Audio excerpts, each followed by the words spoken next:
Now, in today's video, we're going to be taking a look at the best knives to invest in CSGO. That is also one of the most common questions we receive on the YouTube channel, as well as Discord, as well as my Twitter DMs. The best knife skin, as well as the best knife in general to invest in. Because as of right now, with the release of the Operation Riptide case, is obviously the new butterfly knives, the next generation, that being the Gamma Doppler, as well as the Lore, Autotronic, and Black Laminate for the butterfly. A lot of things have fluctuated in price. Obviously, with the upcoming market crash and the previous market crash with Broken Fang, prices are a little weird as of right now. People aren't sure what to invest in. I'm also going to break down the reality of knife investing, where I think a lot of people don't see the bigger picture and how knives are the worst thing, honestly, in my personal opinion, one of the worst things to invest in CS, as long as only that being the case if you're really investing over a certain amount. And in today's video, we're going to talk about certain price ranges, the best knives, and best skins for those knives in particular. But now, before we stop and hop right into the video, we got to give a quick shout out to my sponsor, Skinport. Now, Skinport has been my sponsor and my only sponsor on the YouTube gaming channel. Essentially is a buying and selling marketplace for Counter-Strike Global Offensive in North America and Europe. Great place to sell your skins for cash. Only 6% of a selling fee if you sell anything over $1,000 for those higher tier items, especially some of these knives if you are trying to cash out, which I wouldn't really suggest as of right now because the market is down so much. If you guys are trying to possibly pick up anything we talk about in this video, link down in the description below. Essentially, if you take that link specifically, helps me out on the channel tremendously. Now, what's the amount of money, in my personal opinion, and just in general, what you need to start investing for a knife in CSGO? And personally, I think where this comes in is, I would say anything over like $1,000. I think $1,000 in a knife will get you a significant amount of money. If you're going to spend anything under like $700 to $800 on a knife, and you're playing, and you're using that money specifically for the knife to try and make as much as you make on a play skin investment, you're wrong. You're kind of going about this very, very wrong. Investing in a pair of old generation gloves from obviously the Glove Case 1, or a whole play skin investment loadout that we've covered previously, minus the knife and gloves that we've talked about in that video, because that's like a whole nother investment itself. But buying those skins in particular, like the AK Vulcan, older ops as of right now, like the Op Fade is obviously very, very new, but this thing, for an example, has dropped a significant amount. Obviously, it's got a little under $800 as of recently on Buff, and it's a very good pickup if you can score one of these, especially if you're paying, that range of price, because this thing is probably most likely going to go up in the next few years, and you're going to probably maybe double your price in the next couple of years, which is very, very likely. And that's what a lot of people are doing. So making a money standpoint is not the greatest thing to do, but I think a lot of people are wondering, what's the best knife investment? Because I already have all these skins, or maybe have some decent skins for investing, but I want to spend some money on a knife, and I want to also make some money doing it. We'll be able to take a look at the knives that appreciate the most in value as of right now. And number one, I'm going to straight right off the rip, the newer knives in CS are not the way to go.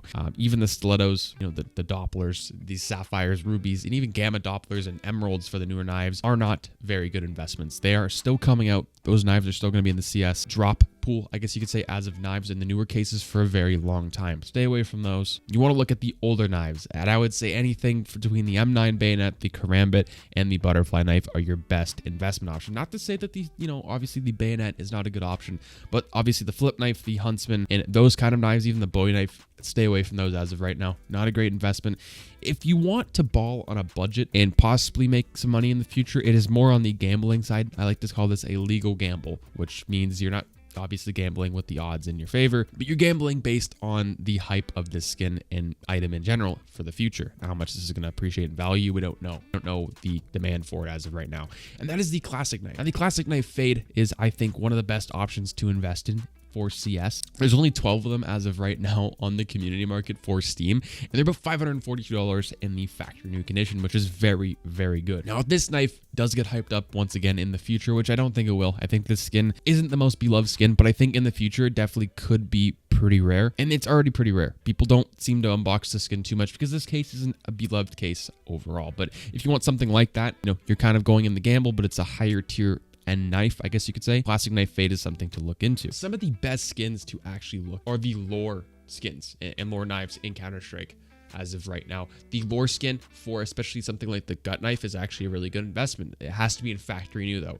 For the higher tier knives, like when you move into the bayonet and the M9 and the karambit, even going into the butterfly, that's a newer knife. But the karambit, M9, bayonet, and the gut knife, the older versions of the lore knives, besides the gut knife itself, you can get away with getting something, in a really, really good condition, really low float, well-worn lore knife, or even a really, really low float field tested one. Those are very good investments. They tend to go up a lot over time, and obviously they're not going to make you an insane amount of money, but a couple years ago, for an example, I ended up picking up a M9 bayonet lore in the field testing condition was a pretty good float for around 250 bucks at one given point in time. Thing's worth almost about $500 USD if I were to sell it on, a third-party website in North America. Now for M9s, I would definitely try and stick with the gamma dopplers, especially the higher phases that are very, very expensive. Those will do you very well if you can't afford an emerald. The M9 marble fade and certain slaughter patterns have also, especially the marble fade, have to talk about that, has appreciated in value quite a bit over the past couple years because the M9 has started to become a very rare knife where we're not seeing that in many cases anymore. And the older knives, especially at the M9 and the marble fade in general, on older cases, those cases like the Chroma 2 and the Chroma lineup of cases are becoming very, very expensive to get those cases, get those skins for those knives from. Now, for some people, they're going to have a question, is the M9 better than the karambit? I would definitely go with the karambit. The karambit is a knife we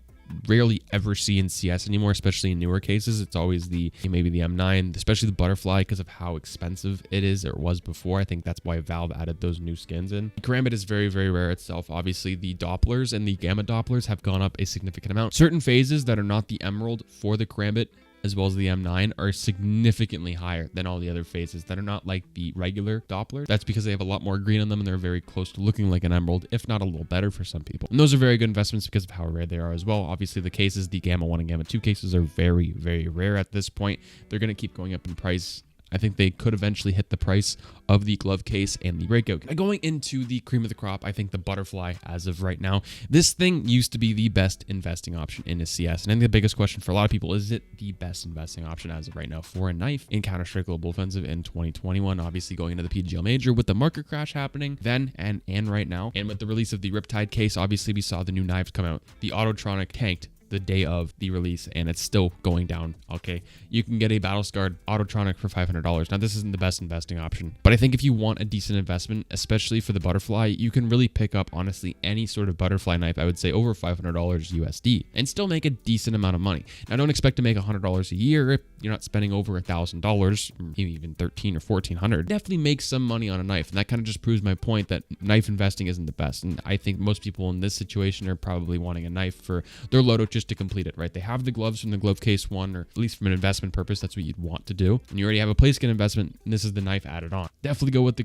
tiger tooth, the Doppler, especially an emerald or ruby. I know that most people can't afford those, but if you can, definitely go for it, because I definitely know there are my subscribers, some of them that can't afford that stuff. The factory new Knights ultraviolets, those are also very rare, and the skins we will probably not really see ever, possibly again in the future in future cases. At least for not the future, we will not see butterfly knives come back. I think this is going to be the last case for the next little while where we see these butterfly knives in any case. It is very possible we could see these knives in the Dreams and Nightmare case. That's why a lot of people aren't investing in the RIPTIDE case, because if these reds, gold in the case, obviously the knives, if we don't see these in another case, this case is going to be very expensive in the very distant future, not obviously after the rip, because people are going to have unboxed so many of these, but in the future, in the next like 3-4 years, this case will be very, very expensive and probably just will hype up and spike up in price like a significant amount. This would be pretty much the Broken Fang situation if that case didn't go up, or if the Snakebite case, that case would be very, very expensive, the Broken Fang case itself. What is the best budget version of a knife investment for Counter-Strike Global Offensive? Now, if you can't afford the higher tier knives like the M9, Karambit, or the Butterfly, I would definitely try and stick with the higher tier skins in any knife you try and pick up. They're obviously going to go up. It's just a matter of time. Obviously, the newer knives, stay away from those if you can, at all means possible. If you're going to buy a gut knife or stiletto fade for an investment purpose, or any stiletto in general as of right now, your money is better off spent put into cases, stickers, going into the PGL Major. You'll just make more money over time versus how much money you'll make on that knife for the next 5 years. But I'd stick to the fade finishes, the Doppler finishes, because of how much and how easy they are to move. Like if you get a Karambit or even a gut knife Doppler, they're very easy to sell if you have it comes down to that. The Dopplers, I'd stick to the phase 2, phase 4. I'm a Dopplers, any sort of version on any single knife will go up in value. Try and go for the higher tier ones. Tiger tooths really depend on the knife. Tiger tooths don't seem to be a very beloved skin on a lot of knives. For some reason, they just haven't really appreciated the same as other ones. The marble fade, fire and ice, obviously, if you can't afford it. If you can't, that's cool too. Marble fades will just go up over time anyway. And ultraviolets and knights in the factory new condition are also very good, as well as the slaughters in the factory new. They have to be in factory new specifically for the slaughter. It's very, very rare and expensive in the factory new, but if you can get it for a decent price, they're a very good investment option. Now, I know this video, I don't think was the version I think a lot of people wanted to hear, but I'm trying to keep it as real as possible with a lot of people. You're not going to make a whole lot of money with a knife investment unless you spend a decent amount of money, kind of going back to my hobby investment video. Now, to give you an example of what I mean is